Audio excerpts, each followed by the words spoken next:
एक शख्स था तो उसने बादलों से आवाज़ सुनी कि मोहम्मद असलम के यहाँ पर उसके बाग में पानी लगा दो जाकर। बादल से आवाज़ आई, बादल से सुनी।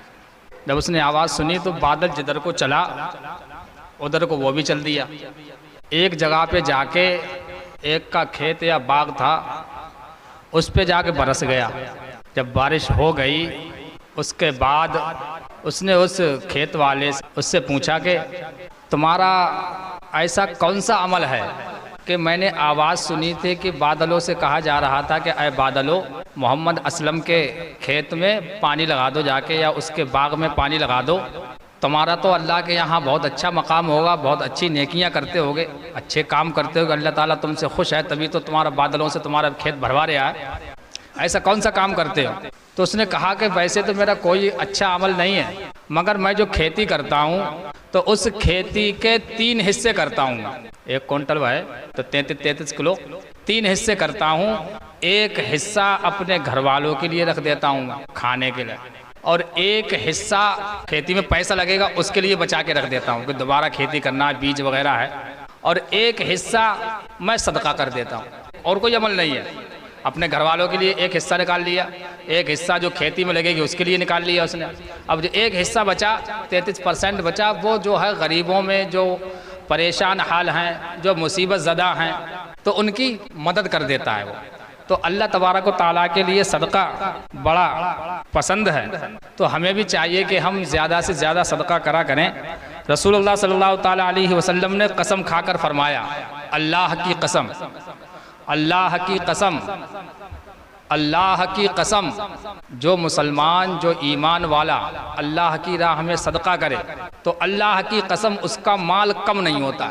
रसूलुल्लाह कसम खा रहे हैं उस पर, मगर हमें लगता है कि यार 100 रुपये हैं, 10 रुपये निकल गए तो 90 रह गए। तो 90 रह तो गए, मगर वो तुम 10 रुपये दिए हैं ना, वो 90 के 190 हो जाएंगे तुम्हारे, मगर तुम्हें पता नहीं चलता है हम लोगों के लिए।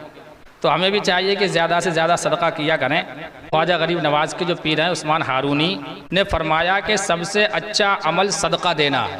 फिर फरमाया कि मैंने 70 साल तक अपने नफ्स के साथ मुजाहिदा किया, यानी जैसा मेरे दिल ने चाहा वो नहीं किया, बल्कि क्या किया, जैसा अल्लाह ने चाहा वैसा किया मैंने। मुजाहिदा का मतलब ये होता है। और बहुत सी मुसीबतें उठाई, लेकिन अल्लाह की बारगाह का दरवाज़ा नहीं खुला, यानी अल्लाह की रहमत का दरवाज़ा नहीं खुला। 70 साल तक अल्लाह की इबादत करते रहे, क्यों? अल्लाह ताला की मुझ पर रहमत क्यों नहीं हो रही है? तो जैसे ही मैंने अपनी तरफ ख्याल किया, मेरे अंदर तो कुछ कमी नहीं है, तो जैसे ही ख्याल किया और जो माल जो मेरे पास था मैंने उसको अल्लाह की राह में सदका करना शुरू कर दिया। जैसे ही मैंने अल्लाह की राह में माल सदका करना शुरू किया तो अल्लाह ताला मेहरबान हो गया, और जो अल्लाह ताला की मिल्कियत में थी, अल्लाह ताला के करम से सब मेरी मिल्कियत हो गई। किसी ने कहा कि सबसे ज़्यादा ताकतवर चीज़ कौन सी है? दूसरे ने कहा पहाड़। फिर उसने कहा कि पहाड़ से भी ज़्यादा ताकतवर क्या चीज़ है? तो कहा लोहा, क्योंकि लोहा पहाड़ को काट देता है। बोले लोहा से भी ज़्यादा ताकतवर क्या चीज़ है? तो कहा आग, क्योंकि लोहा को गर्म करके पिघला देती है। बोले फिर आग से ज़्यादा ताकतवर क्या चीज़ है? तो कहा पानी, आग से ज़्यादा ताकतवर पानी है। बोले पानी से ज़्यादा ताकतवर चीज़ क्या है? बोले वो इंसान है, क्योंकि पानी इंसान हजम कर लेता है, पूरा पी जाता है। वो इंसान से भी ज़्यादा ताकतवर क्या चीज़ है? इंसान पानी को पी गया। बोले इंसान से ज़्यादा ताकतवर चीज़ मौत है। मौत आ जाती है, हाथ पैर हमारे सलामत होंगे, दांत भी सलामत होंगे, सब कुछ हमारा दिल वगैरह सब कुछ सलामत होगा, मगर मौत रूह निकल गई हमारी तो समझ लो हम बेकार हैं। तो क्या मौत से भी ज़्यादा ताकतवर क्या चीज़ है? तो फरमाया सदका।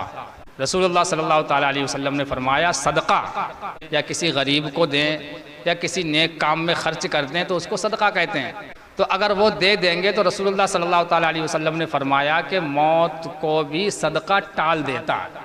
ऐसे ही एक मियाँ बीवी थे, बड़े गरीब थे, कभी रोटी मिलती थी कभी नहीं मिलती थी। एक बार मूसा अलैहिस्सलाम से मुलाकात हुई और कहा कि अल्लाह ताला से आप तो बात करते हैं, आप अल्लाह ताला से पूछना हमारे बारे में कि हमारे हिस्से में जो रिज्क है, जितना खाना पीना लिखा है, वो हमें एक ही बार में दे दे, ताकि हम चैन से खा के मौत आ जाए। रोज़ रोज़ मरने से, रोज़ रोज़ भूखे रहने से बेहतर एक बार मौत आ जाए। मूसा अलैहिस्सलाम गए, अल्लाह तबारक व तआला से कहा, अल्लाह तबारक व तआला ने कहा दे देता हूँ। तो और कहा भी था उसके लिए कि इतनी वैसे अगर खाओगे तो इतनी साल की उम्र होगी, 10 साल समझ लो, और वैसे अगर खाओगे तो 1 महीने की होगी। तो कहा कि अल्लाह ताला, उन्होंने कहा है कि हमें एक ही बार में सब रिज्क दे दो। तो अल्लाह ताला ने एक ही बार में एक 10 साल का रिज्क उसे दे दिया। अब 1 महीना हो गया, 1 महीने से ज़्यादा हो गया। फिर मूसा अलैहिस्सलाम से मुलाकात हुई तो उन्हें बड़ा ताज्जुब हुआ देख के, बोले इसकी तो उम्र 1 महीने की थी, मगर ये अब 2 महीने कैसे जिंदा रह गया। फिर उससे पूछा, भाई क्या बात है, तुम्हारा तो रिज्क 1 महीने का था, तुम्हें अब तक कैसे जिंदा हो। बोले मुझे पता नहीं है। बोले अच्छा तुमने किया क्या। बोले जब मेरे पास मेरे हिस्से का रिज्क आया तो मैंने सोचा क्यों ना सदका करना शुरू कर दूं, जो करीब हैं, परेशान हाल हैं, जिन्हें मिलता नहीं है उन्हें खिला दूं। फिर अल्लाह ताला के पास पहुंचे मूसा अलैहिस्सलाम और कहा कि अल्लाह ताला, उसका 1 महीने का रिज्क था, वो अभी तक जिंदा है, 2-3 महीने हो गए। तो अल्लाह तबारक व तआला ने फरमाया, जो 1 महीने का मैंने रिज्क दिया था उसके लिए, वो तो उसी के लिए था, मगर उसने कर दिया सदका, तो अब उसके हिस्से का नहीं दे रहा हूँ, बल्कि वो सदका कर रहा है, जो लोग उसका माल खा रहे हैं उसके हिस्से का जा रहा है उसके पास। तो सदका एक बहुत बड़ा अफजल अमल है। रसूलुल्लाह सल्लल्लाहु ताला अलैहि वसल्लम से पूछा गया कि हम कुरान ज़्यादा पढ़ें या सदका ज़्यादा करें। तो रसूलुल्लाह सल्लल्लाहु ताला अलैहि वसल्लम ने फरमाया, सदका ज़्यादा करो। क़यामत के दिन जब आदमी जहन्नम में जाता होगा, कहेगा एक बार दुनिया में भेज दे ताकि मैं खूब सदका करूं। उस वक्त कुछ याद नहीं आएगा, सिर्फ सदका याद आएगा। तो सदका जो है बड़ा परेशानी को टालता है, मुसीबतों को भी टालता है और हमारे दर्जात को बुलंद फरमा